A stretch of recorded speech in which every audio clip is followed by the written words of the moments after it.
Alors, c'est pas vraiment un rêve, mais davantage un petit fantasme que je me suis fait avec des amis. Quand j'étais au lycée, j'étais un grand amateur de rap, et je le suis encore d'ailleurs, mais un peu moins maintenant. Et j'écoutais beaucoup un album en particulier d'un artiste qui s'appelle Laylo, qui est un rappeur qui vient de Toulouse, qui a créé un album qui s'appelle L'étrange histoire de Monsieur Anderson.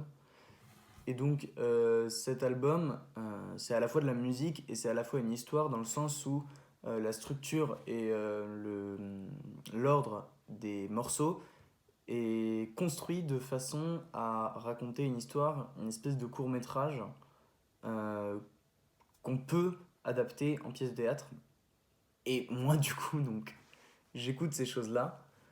Il y a énormément d'interludes, il y a énormément de morceaux qui sont parlés, qui sont même pas slamés ou chantés, qui sont parlés, où il y a différents personnages qui interviennent et qui racontent l'histoire d'un mec qui vient des quartiers populaires, qui veut devenir musicien, qui veut devenir chanteur, et qui est en pleine quête identitaire et qui sait pas comment se sortir de sa situation et de son cercle, notamment amical et familial, qui lui est extrêmement malsain.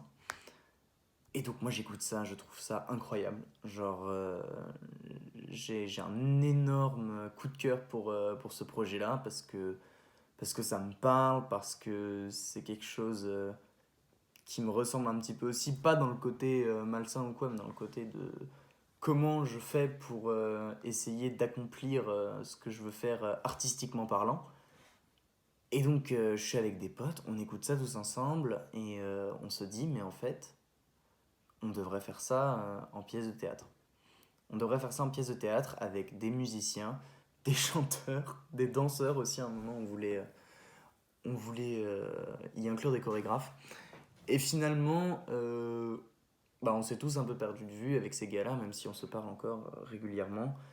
Et le projet n'a jamais vraiment abouti. Aujourd'hui, je suis en CPES et j'y pense encore parfois quand on a des interventions avec des comédiens qui nous racontent leur parcours, de comment ils ont créé leur compagnie, etc. C'est quelque chose qui, ouais, pourrait être un rêve que j'ai envie d'accomplir. Euh, je sais pas quand, je sais pas comment, mais j'ai envie de me donner à un moment les moyens de le faire quand j'en aurai la possibilité et quand j'aurai le courage de le faire aussi parce que c'est quelque chose qui m'impressionne beaucoup, parce que c'est énormément de responsabilité, parce que c'est beaucoup de travail et que je suis encore jeune et que j'ai beaucoup de choses, je pense, encore à découvrir avant d'atteindre ce palier-là.